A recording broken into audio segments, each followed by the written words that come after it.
and welcome to Fat Squirrel Speaks. Today is Friday, February 9th. I'm Amy Beth, also known as the Fat Squirrel on Ravelry and the Fat SQRRL on Instagram. Thanks for coming over. There are still sumos in the kitchen. Grab a cup, coffee, tea, water, fuzzy water. Maybe not fuzzy water, but I do fizzy water.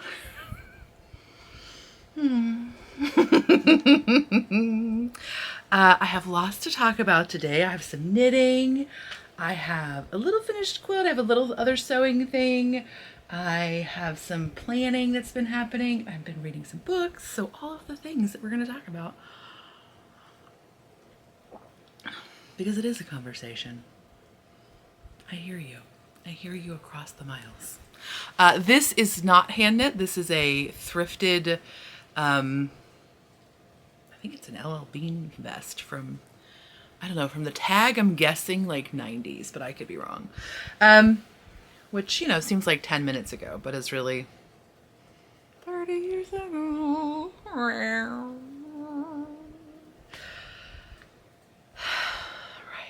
The other day I saw, and I don't even know where I saw it, but I saw like a hooded flannel. And okay, so I was born in 78. So I grew up in the Midwest in the 90s. Like my high school years were like 92 to 96, 91 to 96, whatever. And I was a super fat lady all of my life. And so I could not buy regular clothes. Like I could only buy Lane Bryant clothes. Well, I could only have my lovely family buy Lane Bryant clothes for me. So, you know, I was in my like constant business cash and like occasionally like a pair of Big Smith overalls, which if you've ever worn men's like old school overalls, like they're super fun to wear, except that if you need them to like fit my body circumference, which at the time was like, I think I needed like a 60 to fit over my butt and legs. The crotch like hangs down to your knees. So you're constantly chafed, or as like what my family says is galded. Is that a regional thing? I should look it up. I've not even thought of that word for so long. There were no clever thigh rub remedies back in the olden times. There were no forums to check what other fat ladies were doing with their lives and to protect the delicate skin of their inner thighs from the very rough serged denim seams of their Big Smith overalls. Wow, I'm really flashing back. Galded. Is that I gotta look it up when we're done. You're gonna probably look it up and tell me. Go ahead and tell me. I'm gonna look it up too. We'll know together. Okay, so thank you for being patient with the crazy video quality, but I was editing and had to like put this back in.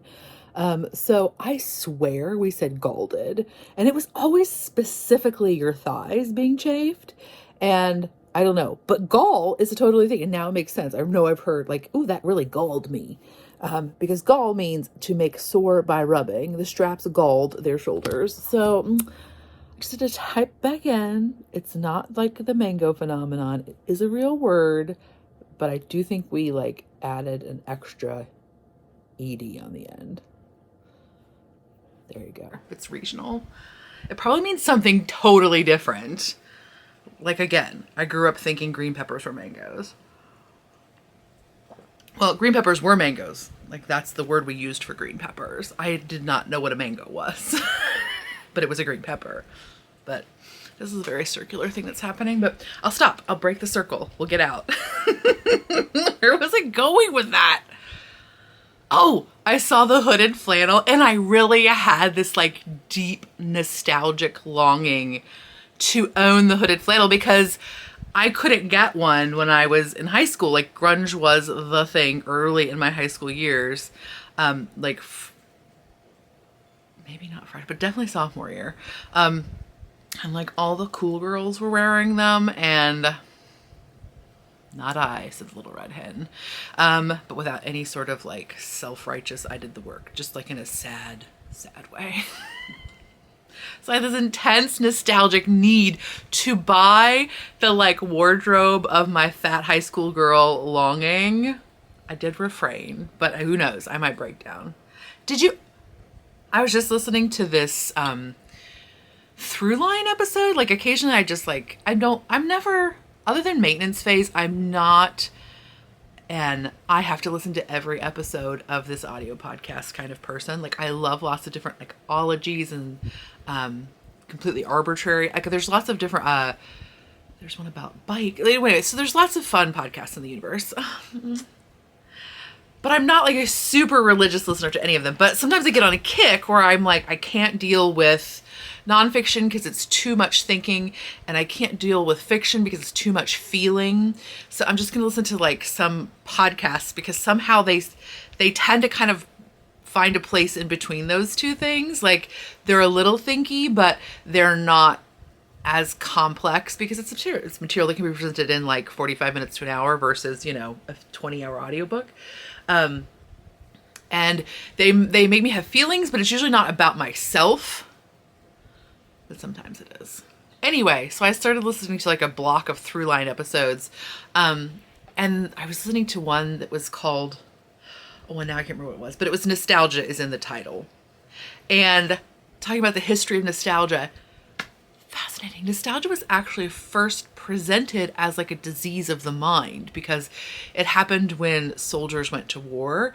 And so they had these like very melancholic feelings, and like they weren't cured by sending somebody back home, because nostalgia is not necessarily, it's not for a place. I mean, place can be part of it, but it is a much more complicated set of parameters is not the word, but you know what I mean? Like, it's a much more intense web of remembrance than just place or just time or just a person. It's like an intersection of all of those things and how you fit into it. And so it wasn't cured. And so there was like this whole process of them like going, like figuring out what nostalgia was, because that's wild, right? Like, that's a wild thing to think about. But then that's even more wild to think about is that this feeling must have been so rare. So whatever, it like had to be discovered.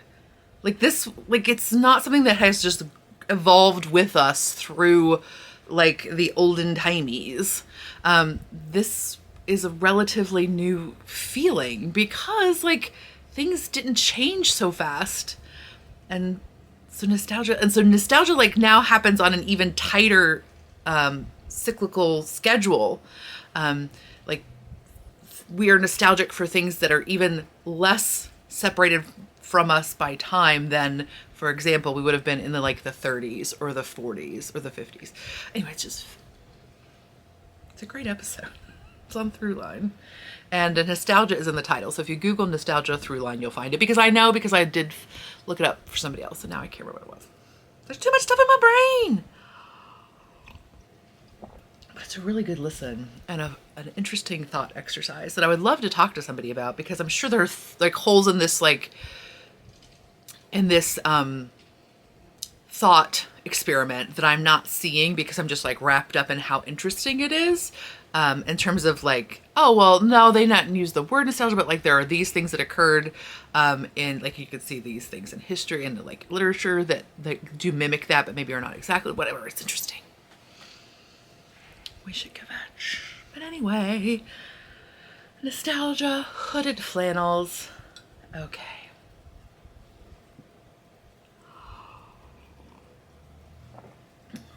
Shrinking nostalgia timelines. So, okay, but let's talk about some stuff. Okay, shenanigans of the mind, that's what that was. But let's do administrative stuff first. My pre-orders are still open. I believe Sarah is going to have her yarn pre-order open. I think we originally said the 10th, like the 1st through the 10th. So get her yarn. And then my bags, I think I'll keep up through Sunday. So just check on her stuff, because I don't know. We make decisions and then we change our minds. So just check. But my bags of this flavor and this flavor are still up, and the coffee flavor, which I didn't bring over, but it's very cute.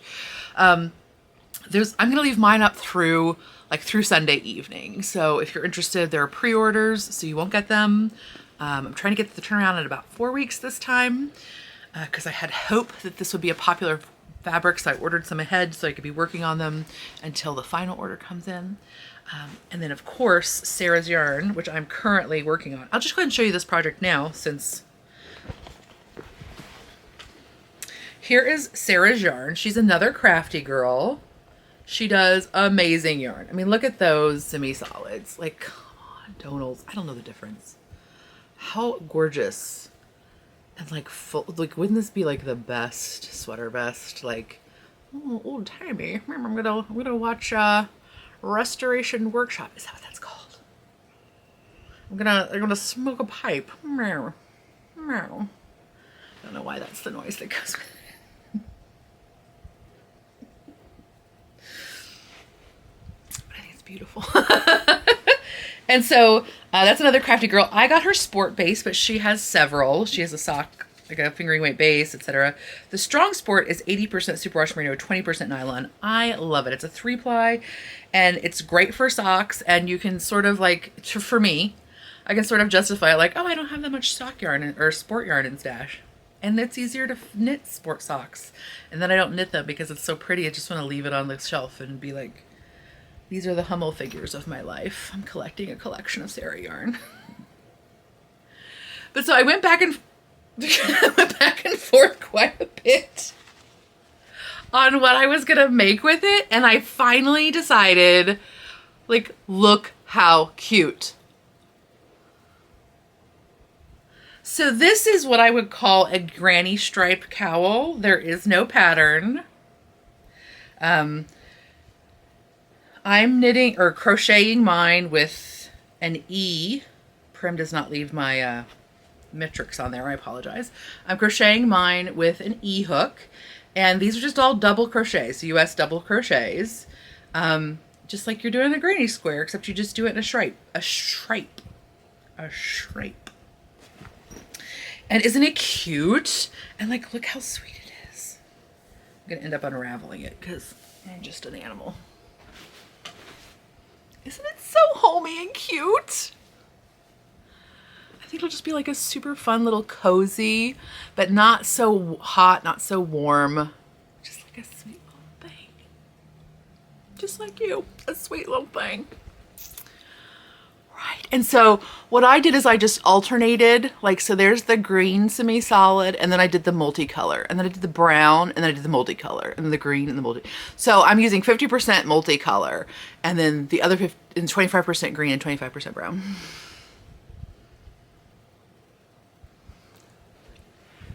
Isn't it super cute? And then look at how cute the wrong side is. You're probably not gonna be able to tell the difference. But the wrong side okay, I'll show it to you both at the same time. Right. I love that it has a totally different look to it. It's like the same, but different.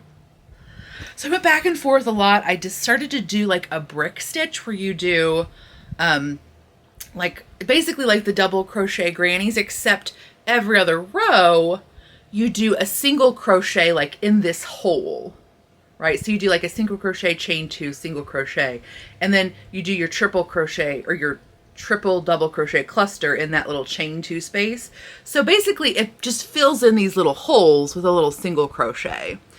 And so originally I thought, well, maybe I'll do that and I'll make the fat stripes just the green and the brown, and then I'll make the little stripes, like the little blips, I'll make those with the multicolor. And it looked cute, but it wasn't enough of the multicolor. Like, it was very cute to just have like the little like pop, pop, pop, pop, pop, pop, pop, which is what I wanted in my brain. But then I was like, no, I want more. So I went ahead and settled on this option. Okay. I have no idea how many double crochets there are across. I could measure it for you. Okay, I'll measure it and tell you how wide it is. Just a second. Okay, so my little crochet cowl is about 24 inches around. I think 19 to 24 is kind of a standard vibe, but right. And there are, if you like a pattern, there are lots of patterns out there. Maybe not for that like specifically, but I know there are like some of the like the cute little bandana shapes. And oh my gosh, have you seen the little like crocheted hood? my gosh, it's so cute, y'all. It's definitely on my list. It's called the Chroma Hood, and it is a pattern by Cosmodi. And it looks like this. How cute is that? So precious. So anyway, Sarah's yarn is up. And my bags are up. So yeah, thanks. What else? Let's see. What else is in? Okay. This is not as like upbeat and jazzy, but I just want to briefly say, okay.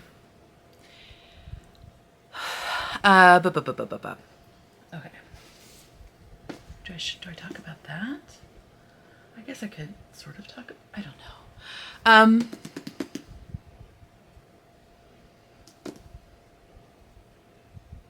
Okay, I'm just gonna try to be. I'm just going to put it out there, and then you're going to pick it up and you're going to do with it what you want. That's really all that's going to happen anyway. No matter how I try to say this, it's probably going to be, you're going to pick up and you're going to look at it and you're going to see what you want to see. But I'm going to try to be clear and concise, which you know is like my favorite. It's not.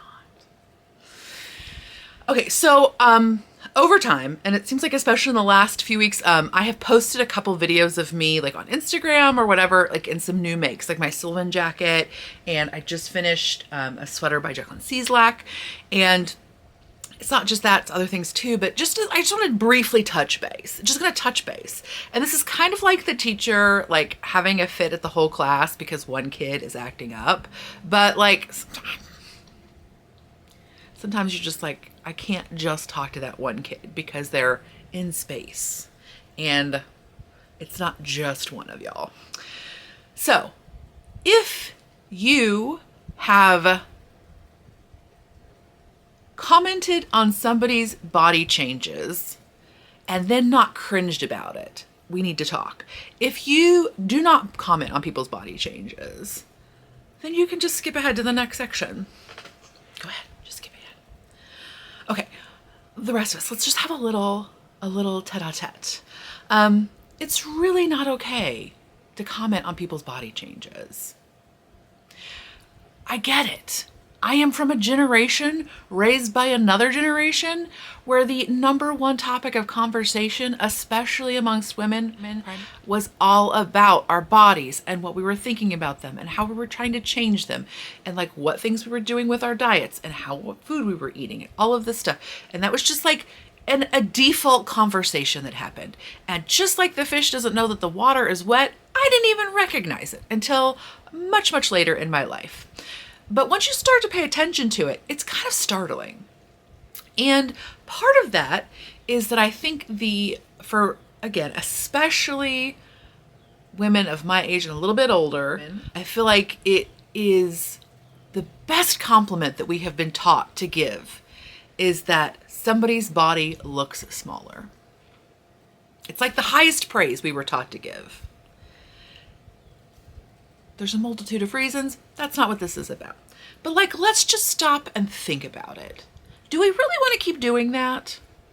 Okay, like there's a couple parts to the conversation, right? Like one of the parts is people's bodies change and it's not always their choice.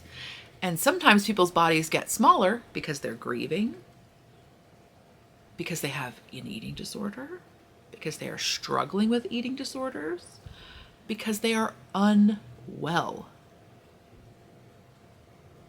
That's a lot of the times why bodies change. And when we compliment another person on that, when I say to a woman who is, I'm saying woman specifically because primarily these are where these conversations happen. When I say to another woman, oh my gosh, you look so slim and great. And her reality is that she is trying to break disordered patterns of eating. I have just reinforced those disordered patterns of eating. Right? When she's grieving over a loss and I comment that she has lost weight like that's the best compliment I can give her, I'm telling her that her grief doesn't matter as much as like the energy particles from a far off star bouncing off of her body and into my eyeballs and registering something with my brain. Is that what I want to tell her? I know that's not always the case, and I understand. Like, I understand that when you say those things, you have no intention of being cruel, and you have no intention of like furthering these like messed up systems that we are currently like enrobed in.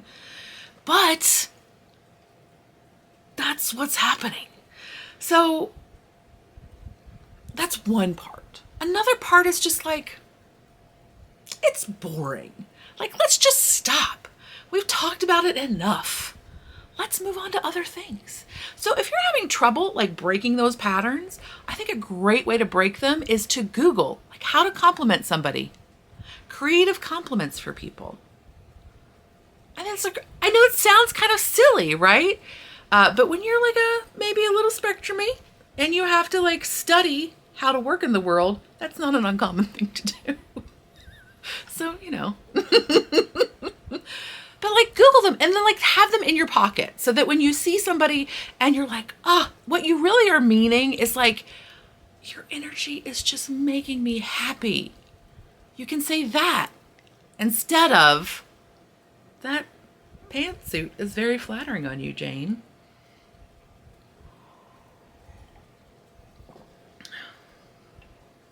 Like, this boring. Don't do it.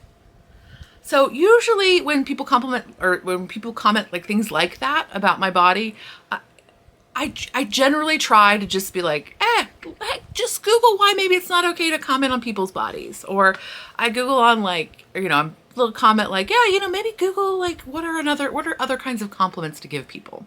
Sometimes I do delete your comments because sometimes, again, I know you are not coming at me maliciously. I do not believe that in any way. But being a fat person and reading comments on other people's stuff, like when I see somebody complimented, like a woman who is like infinitely thinner than I am, infinitely more acceptable by current paradigms of nastiness, and you're like, it's more painful the farther I am away from her body. So sometimes I delete your comments because I'm trying to protect other fat people. It's nothing against you. It is really just me trying to come at it in a place of care for folks in bodies that are fat, especially folks who are bodies that are fatter than mine. So I'm adding this on. I forgot. I just remembered in the middle of the other podcast. You'll see it when I'm like, Googling compliments, great idea. So many great compliments. I even wrote down a few because I was like, I should Google them and then write down some that I thought were fun. Okay, I did write them down. You light up a room. You have the best laugh. There's something about you that shines. Your perspective is refreshing. And I just told somebody today that they were smart as a button because they are. But also, that's a fun one. But I just wanted to verify. Or like maybe just kind of like a little bit further. Just make sure you're not complimenting somebody in a coded way. Like, don't say something is flattering. Because what you're saying is you look thinner. And that's not what we... Just try to like compliment me like I'm an amorphous space blob. Because that's exactly what I am. Okay, now back to it. Okay, everybody's back together now. Okay. So what else did we talk? Okay, so I think that's the last of our administrative. So then like, let's talk about what I'm reading just briefly. I didn't bring that down. I'm reading Doppelgänger, which is a book by Naomi Klein. And it's actually for a book club. I'm going to try to go to a book club meeting. I'm finding it interesting. I would say that I would not read this book in all likelihood if I were not going to a book club meeting about it. But that said, I am glad that I am reading it, because after I got past the parts which I don't like particularly like, a lot of it is discussion of like Naomi Klein versus Naomi Wolf, and like it's situated in like a whatever. I just didn't care so much. You know, I didn't care so much that sometimes it felt a little bit like, ooh, cringy in the word, and that's maybe too strong, but like it felt like a little bit too much like personal laundry aired. Not really, but just kind of a little bit like that. But once I've gotten past that, I am enjoying it. And that's Doppelgänger by Naomi Klein. I'll talk to you about it more once I've finished it, and once I have done this book club meeting, and then I'll report back on what that's like. I've never been to a book club meeting, I don't think. I mean, I had a little book club meeting, but it was like, that's not the same. This is like a professionally run book club meeting, because I'm fancy. I am reading, I'm reading Spare by Prince Harry, and I have like weird feelings about it. I don't even know why I started I know why I started reading it, because like the cozy mysteries I was reading ran out, and I was just like, what's available now on audiobook? And that was like, that came up, and I was like, I'm not gonna like that. But then I was like, who knows? And I think I'm gonna stop. I think I'm gonna give up on it, because we're about to get into like his most recent like kerfluffle's not the right word. That is a bad word to describe that situation. But his most recent history. And I don't know that I'm really there in terms of reading that. But it has been interesting to read Doppelgänger, which in lots of things is in lots of ways is about your doppelganger being sort of like your online presence, or like the presence that is outside of yourself. Like a doppelganger is somebody who mimics you, right? Like who looks like you, and like it's like prevalent throughout. It's got a long historical context. They've been written about for many, many years. There's like a lot of like horror things that are kind of involved with them, where like, like your doppelganger kind of takes over your life and does it better than you, and they're like this whole like mental like around it. But just the thought of like a doppelganger as like this online presence of you, because it's like you're curating this presence, and in a way you're kind of creating a doppelganger that is kind of better at living your life. Again, at least from these social norms, maybe is better at living your life than you are. And so it's interesting to think about that in terms of like the royals and things like that. People who have had, like, again, historically, like, I would have never had a voice to talk to you, right? Like 30 years ago, that was not an option. So this is like a new thing we're dealing with. We've never been able to create our own brands, which is another book that Naomi Klein wrote, right? She wrote Logo? I think so, right? Where you're creating your own brand. Like that was kind of like, that was thought of before we had social media in these ways to actually create a personal brand. Realistic ways to create a personal brand. And then realistic is a funny word, but whatever. But like to think about like the royals or people who have had this this personal brand before that was a common thing. And like furthermore, that this personal brand was not necessarily something that they created, right? And that could be like the case of just like child stars or whatever. And I think that that's the thing that I'm finding interesting about the Prince Harry book, which is again part of the reason I'm kind of like, I'm not so interested, like as we get on further in and it's more about like whatever. But it's interesting to think about, like, again, like what happens, like it's hard enough to deal with this doppelganger that we create and like reconciling who this person is that we present. We're always presenting ourselves in some way, probably, when we're not just inside our heads. But like then that becomes even more removed when we're not presenting ourselves to the people that are like local to us, but we're just presenting ourselves where like, you see me for 2 hours a month, but that's how you know me. But that's not like me getting really angry that the soup bowls are in the wrong place and having a hissy fit about it. Like you're not seeing that part of me. So Like my doppelganger is much more consumable than my personal self is. But like what happens when like that's not even a thing that I've created, right? Like what if my doppelganger is something else that's been created for me? And like that is what's feels like so much of his. And then also like your family has had these doppelgangers created for them. And so like you're trying to navigate this world of like, and then, you know, terrible loss. Your mother is murdered or dies, or I don't know how you phrase that, but like, so then you have a doppelganger of her, like a person you only knew for this like very condensed amount of time. And like you had this relationship with her, but then she also had this other like public relationship with the.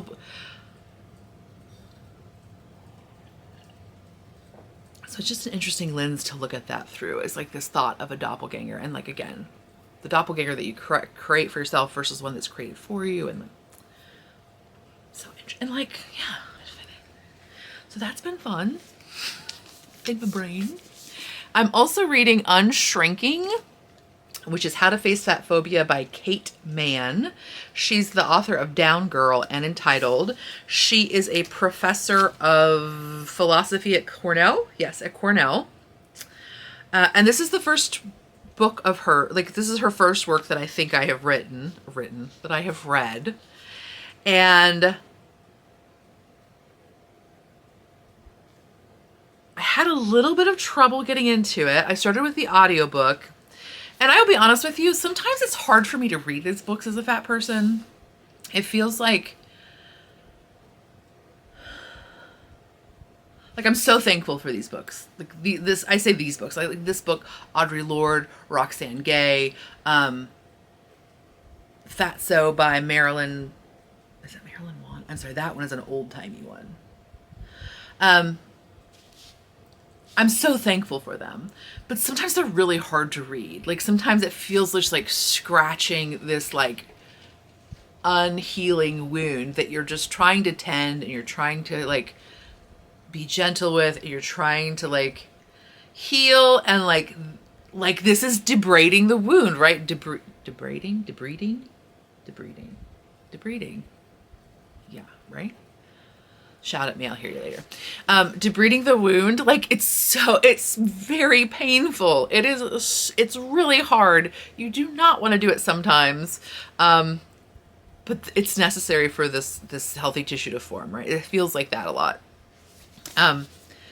So I'm thankful these books exist.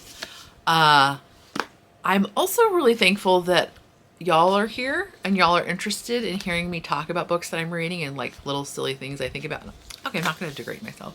Things I'm thinking about, and things that are like rattling around in my brainscape, because I might not be willing to do that work if it weren't for you. So I really want to just thank you. And I thank you for many, many things. But that one kind of came to the front as I was as I've been reading this and working on it. That I'm very thankful that you're here to kind of healthily push me to do these things that are uncomfortable, but I think are vital for my own mental health. So yeah, it's really interesting. Just like so many things. I've written hypnotic disgust. What does that mean? Sometimes I write notes and I'm like, what? So a beautiful thing. I love this so much about this book and about the other book I'm reading on consumerism, capitalism, whatnots by Having and Being Had. I apologize. Is that the bibliography or the notes section is like epic, right? Like this note section is 213 to 278, right? 277. Like I love a good meaty section of notes. So I enjoyed the audiobook. I did ultimately buy the hardback because I was just like, all right, I need to reread this. I've listened to it, but lots of times when I'm listening to books, I am working or what have you. And I don't always take the moment to highlight or like mark a passage. So But that's Unshrinking. Just mentioning it to bring it to your attention if you hadn't heard of it, because that's how I heard of it, is that somebody else mentioned it and brought it to my attention. But I will talk about it more after I've digested it a little bit. All right. Then let's talk about making stuff. Making stuff. Oh, wait. Oh. Okay. I'll be right back. Okay, so let's get into the making of stuff. Making stuff. Yeah. Okay, so I finished. Oh my gosh. I'm having the swooshiest ears. Do you ever get that? You're just like, don't tell me it's my blood pressure. It's not my blood pressure. My blood pressure's fine. I know you're like, blood pressure. I check it constantly because I live in fear. It's not that. I don't know what's allergies or what's driving me crazy lately. So anyway, I finished this little quilt that I was showing. It's a little 16 patch, but I just wanted to show you how the quilting turned out. I decided to do this triple zigzag and just do it in between the quilt blocks. And I think it's super cute. This is how it looks kind of on the, I just pieced my backing because I had this fabric. I had a pretty big scrap of it, but it wasn't quite enough. So I just added on a little bit of this, which I used for the, for that. The contrast, the sashings, and the binding. But I just think it has a really fun texture. Right. So somebody asked me how I do, in the comments just asked how I do tabletop quilts, because this is going to be for my coffee table, and I have one on my dining room table. I just do them like quilts. I bind them just like a quilt. I try to make them just fit on the tabletop. Like I don't like to have a lot of overhang because then they start to slide around and they it's a whole thing. But sometimes they're a little bit over, that's fine. But usually I try to make them, and usually that means I kind of have to size them a little bit bigger because when I wash them, they're going to shrink. But that's what I do. If you're really concerned you want it to fit exactly, what you can do is put a border on your quilt, and then just like make it bigger than you think you're gonna need, and then just like kind of fold it over and baste it, just like higgledy-piggledy style, and then you can wash it and then trim it to the size you need. So if you really want it to fit exactly on the top of your quilt, I have done that before. Especially if I was doing like before I started quilting, like piece quilting, I would sometimes just do like a whole cloth quilt, like which is like one piece of fabric. And I did that before. So if you're not sure how things are going to shrink, or like you definitely want it to be precisely right on top of your coffee table, or like, half an inch smaller around, that's an option that you can do. You could also just like serge the edges, but or you could just zigzag them. The padding for just one wash, the modern battings do really fine without like breaking down or anything. I've washed things for like bag experiments that did not even have a backing on them. They do fine. Right? But you can turn it over just in case you're a little unsure, a little uneasy. Maybe you might also have an agitator. So I don't have an agitator in my washing machine anymore, so that might make a difference too. Just to be sure, just kind of fold over that extra back. Like do the washing after you have quilted the thing, right? Like you've quilted it, you're ready to square it up and put on the binding, but stop. Just kind of fold the edges over, maybe baste around, whatever. Wash it, and then you can trim it to size. So I finished that. And then I am currently working on plans for another quilt that I bought a curated fabric fat quarter bundle for. So if you like the idea of not trying to pick out your fabrics, lots of companies, but you don't want just one fabric line in your quilt, lots of places do curated fat quarter bundles. Cottoneer comes to mind, but I know there are lots of other things. You can just, if you're on Etsy, you can just Google. The word is search. You can just search for curated fat quarter bundles, and you'll find some. But so I have this bundle that I have had in stash that I need to work up, and I've been going back and forth about what I was going to do with it. If I was going to do broken dishes, I think I ultimately decided to do like this is a 16 block in 1.5 inch strips. So they finished 1 inch. So this little square is 4 by 4.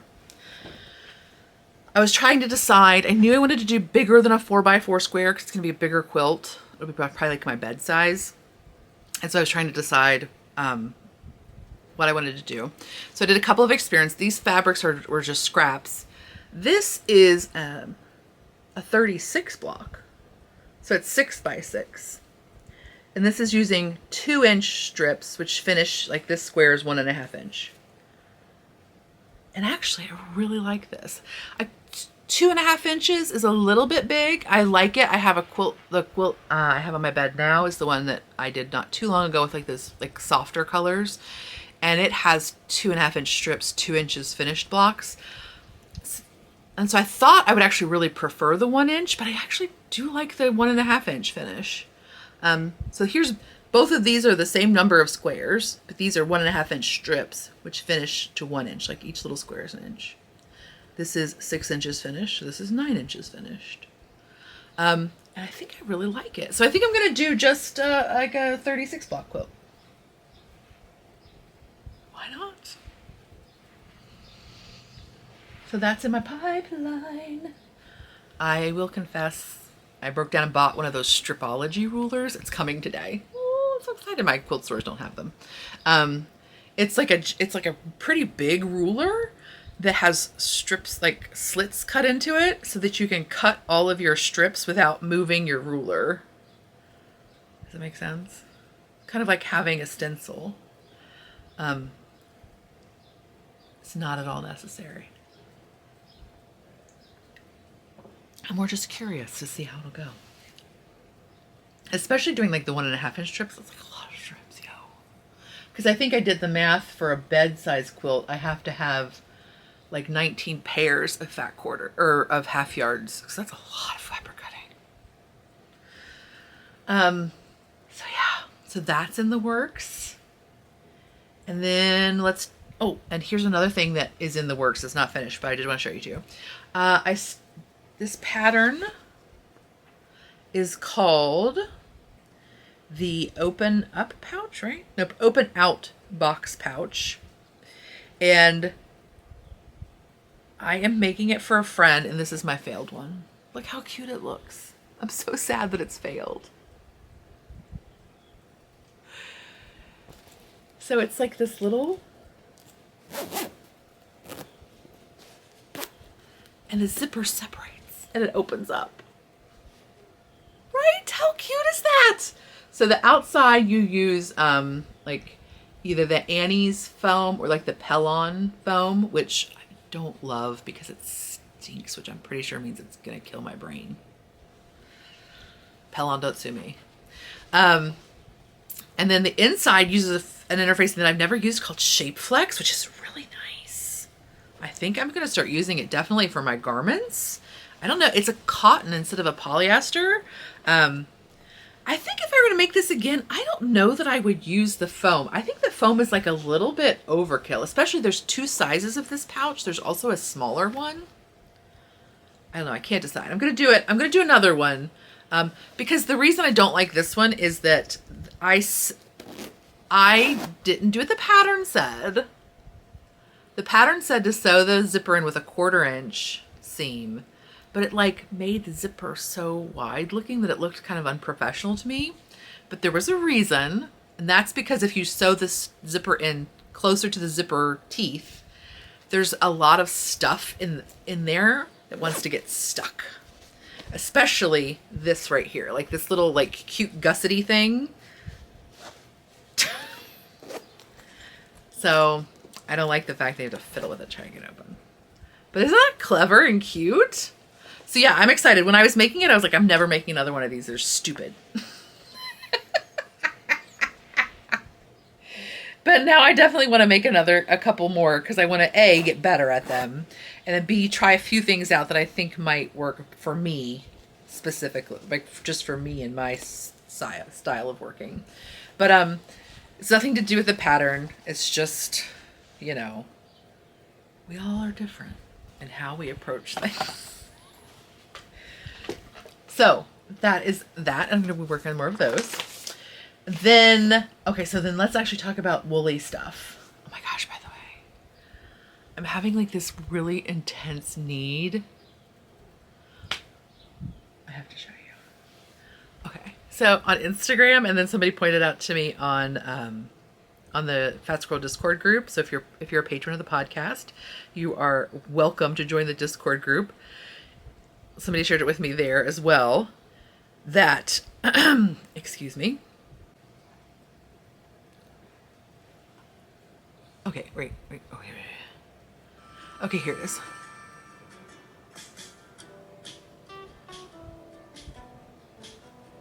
Are you dying? Wait, you're not. If you're not dead, just hold on. You're definitely gonna die in a minute.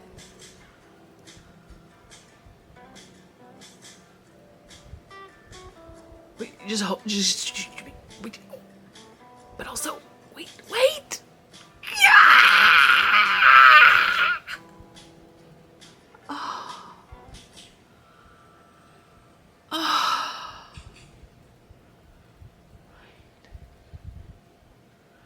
So their name is Kerchuan Sung.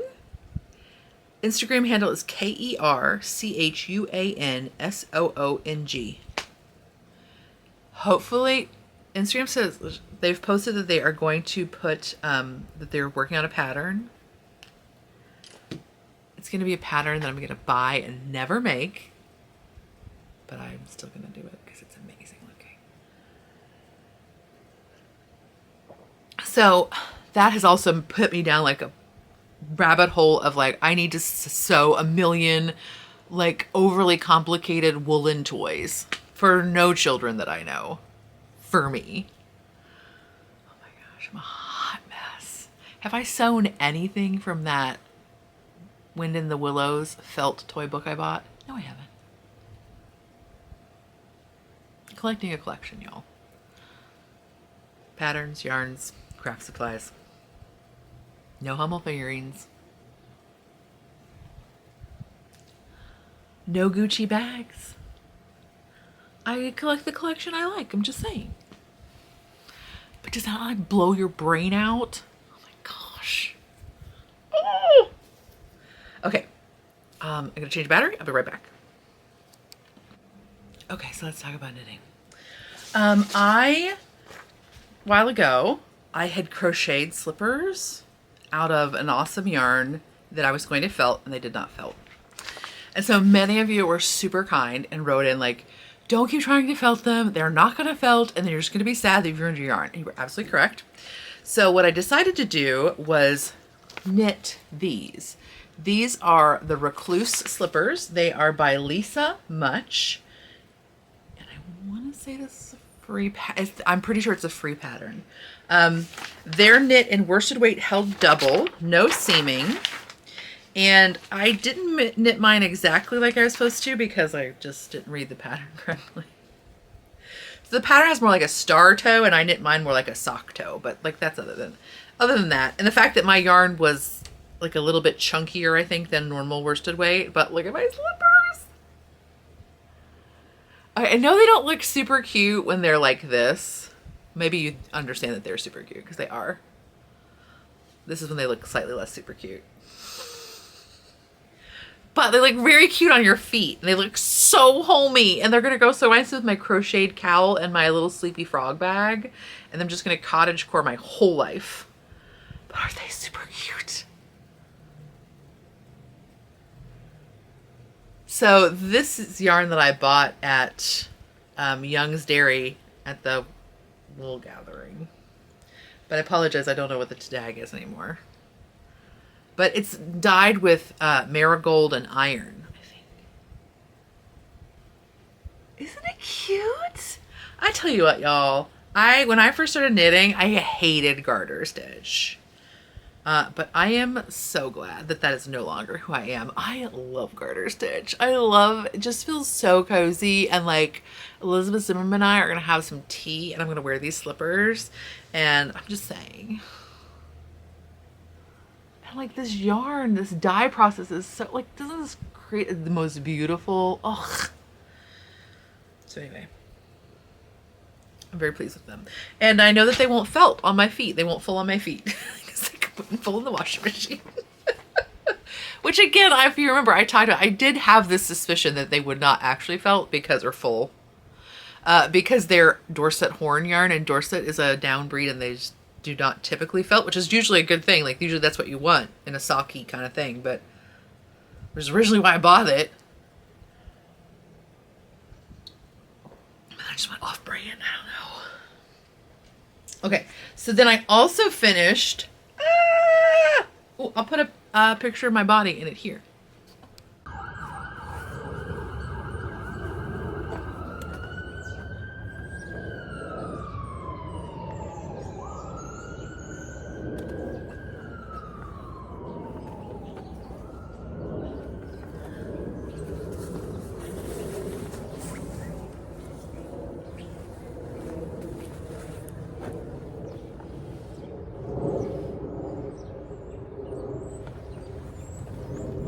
So this is the Bay Pullover, which is a pattern by Jacqueline Cieslak. And I knit mine in Barrett Wool's Home, so they're worsted yarn. And this is the worsted weight, and this is the colorway Field. And this pattern has a super fun construction. You like cast on, everybody casts on the same number of stitches. Like no matter what size you're doing. Isn't that fun? Because you're actually casting on your wingspan. Casting on from like here to here. And then you do the front top, and then you do the back top, and then you do this like 3 needle join on the shoulders, and then you do the front, and you knit it down, and you do the back. And then to join the sides and the underarms, you do like a pick up and join seam. Oh, it's so fun and cute. And I really have always liked the look of either a slip stitch or a 3 needle join along a sleeve. Not lots of times, but you occasionally see it in like stranded color work, and I've always really liked the look of it. But I don't think I've ever made myself anything that has that technique. I really like it.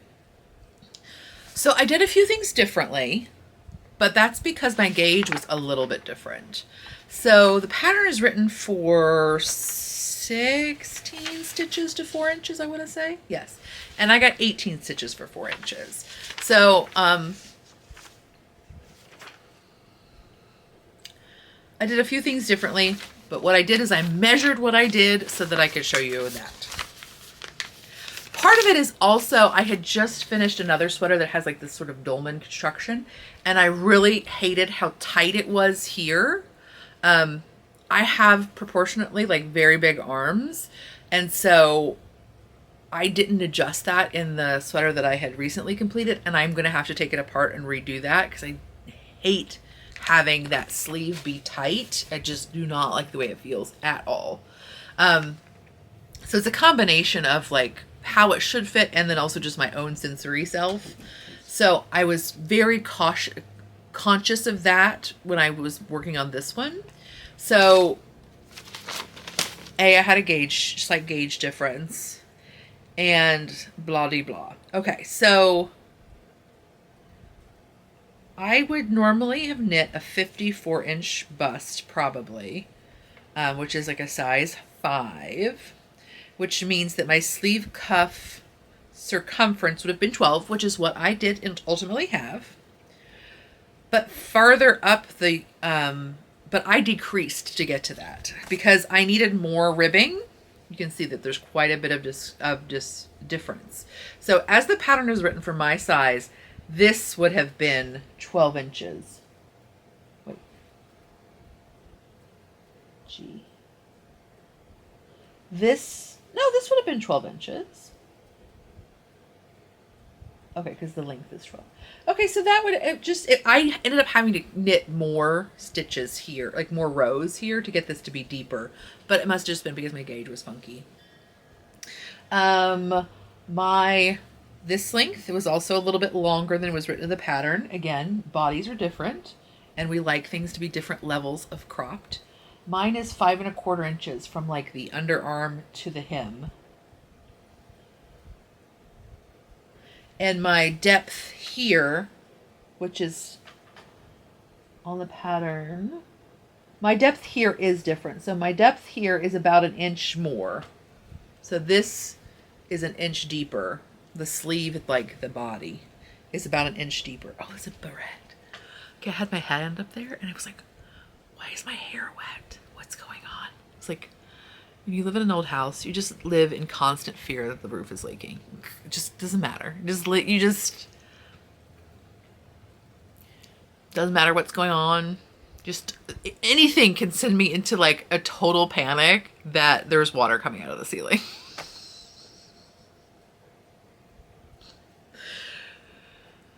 So I was like trying to talk to you, but also trying to be like, oh my gosh, is the roof leaking? And I don't mean the roof, I just mean like water pipes in the ceiling, because I'm on the bottom floor, there's another floor ahead of me. If the roof was leaking and I was feeling it, it's all over. Like, goodbye.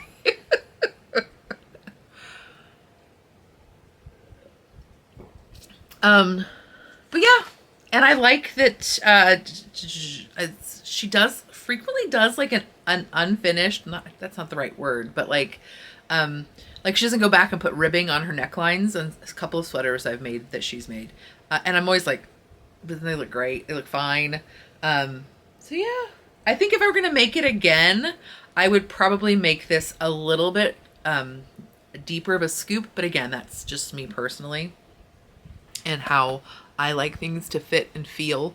I don't like the feeling of something near my neck like that. But yeah, so that's the Bay Pullover by Jacqueline Cieslak. Pattern includes 9 sizes, 6 original video tutorials. So she does show you like she does a different 3-needle bind off than I've ever seen, which I really like. And she shows you how to like pick up your stitches for those seams. Yeah, so the sized finished is 38 up to 70. And it's intended to be worn with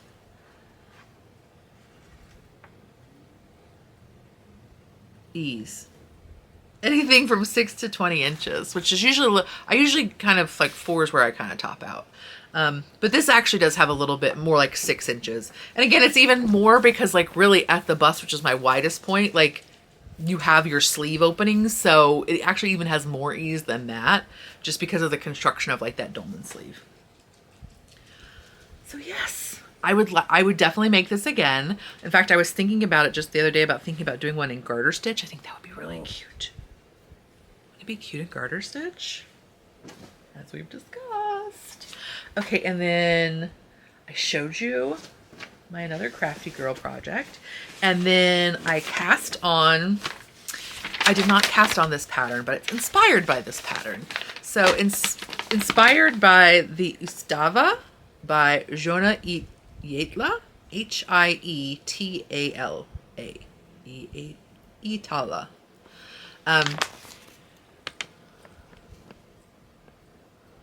I just really love the texture of this sweater and the kind of like amount of ease that's written for. I like the overall shape, but ultimately I'm not knitting this sweater because my gauge is different, and this is a raglan top-down sweater, which I have nothing against, but I just didn't want a raglan sweater for this. I don't know. I'm gonna go ahead. I just took like the overall vibe and the stitch pattern from that sweater, and then I'm just gonna kind of do my own thing. I'm knitting mine from the bottom up, and I don't know if I'll do a set-in sleeve or if I'll just do like a drop shoulder sleeve. I'm feeling like I'll probably do a drop shoulder sleeve, but that's one of the reasons I went from the bottom up, was because I just wanted to give myself time to decide that, because I didn't want to make those decisions at the beginning. And I'm actually using Barocco Mochi. And this is 37% alpaca, 35% nylon, 26% wool, and 2% other fiber. And it was on deep, deep discount through Webs. So at yarn.com, which was my LYS when I was in college. I had 2 great LYSs. But I'm holding mine double. And this is how much I have so far. So it's going to be like very useful for you. I haven't even completed, well, I kind of have completed a stitch repeat, but not really. So this is what I have so far, but isn't it cute? So if you've never used one of these yarns, they are super fun. It is sort of like this outer chainette, and then floof is blown into them. So they have less elasticity than a normal wool yarn, but they're very, very lightweight for the diameter of the yarn, for the circumference of the yarn. For example, I think this is listed as a worsted weight yarn, but a 100-gram ball has, a 50-gram ball has 191 yards. So it's yardage like a fingering weight yarn, but in like a worsted weight. And then I'm holding mine double, so I'm getting something like 3.5 stitches to the inch on US 8s. And I just wanted like a really like plush, very like just scrumptious, like a just scrummy cardigan that could just, you know, like I'll probably make it cropped, because I make everything cropped lately. I used to make everything cropped because I didn't understand how to do like fitting. Like I didn't understand that I could take fabric out of the back so that it wouldn't like tent out over my butt. But now I do cropped because I just like cropped stuff. And I especially loved cropped tops with like the barrel-legged pants. Just gives me joy to wear silly barrel-legged pants. Okay, confession. My newest brain hamster wheel. Like I haven't already told you 7 of them during this podcast. But this is the sewing brain hamster wheel. Is that I want to make a pair of quilted barrel-legged pants really badly. Like I have a deep need to make them.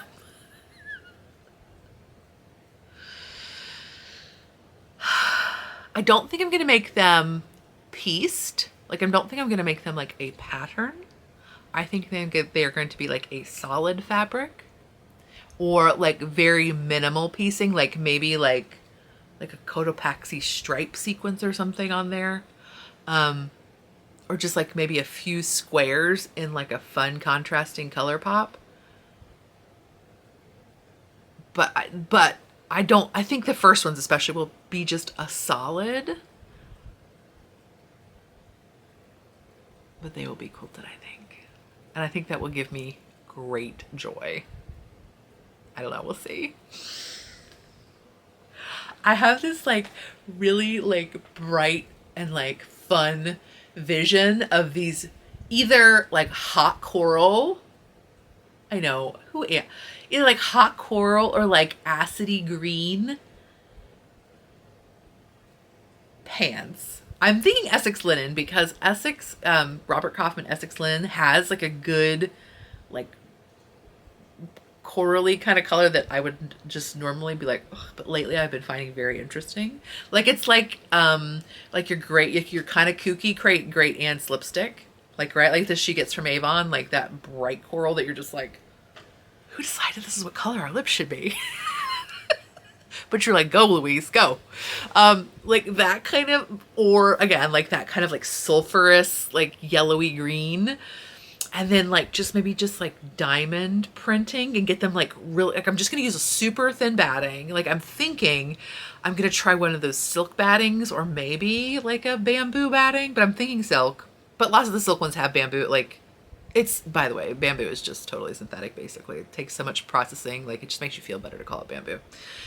But they're very thin and they tend to have pretty good drape.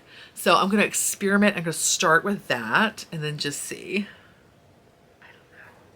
So insane. Why is my brain like this? Why can it never give me peace?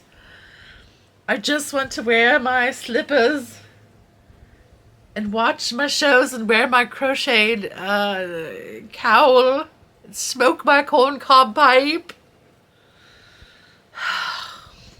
But no, my brain, she gives me no peace. Anyway, so that's my like current like I haven't really told anybody because I'm just like, people are just gonna be like, stop. And I know there are people out there that are like, stop, but I don't care. There's a spider on my ceiling. Sorry, I just got distracted. I hope it's a spider. Maybe it's water. Ah! I don't have my glasses, so I can't tell, but I'm pretty sure it's a spider. If it's water, it's bad because it's black. Other problems. So yeah.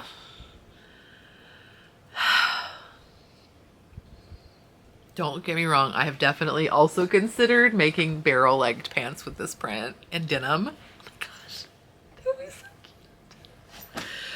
I am so extra. Really? It's so weird because really I don't want to, like, I don't want people to like, well, maybe I do want people to notice me. Like, I'm clearly doing this. I spent so much of my life trying not to be noticed because I was only going to be noticed negatively, right? Like visually noticed. Like, but I don't know what's going on with me. Sewing is just fun, I guess. And it's really fun to wear weird pants. Like, it's fun. You're just like walking down the street and your pants are like swishing around your legs. And you're just like, ugh, I'm just feeling myself. It's very joyful to wear really swishy, weird pants.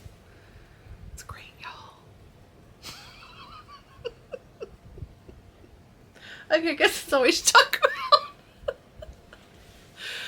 Oh my gosh. Okay, so, yeah. Thanks for coming over. Thanks for visiting. Thanks for hanging on with me and entertaining my thoughts of quilted barrel leg pants.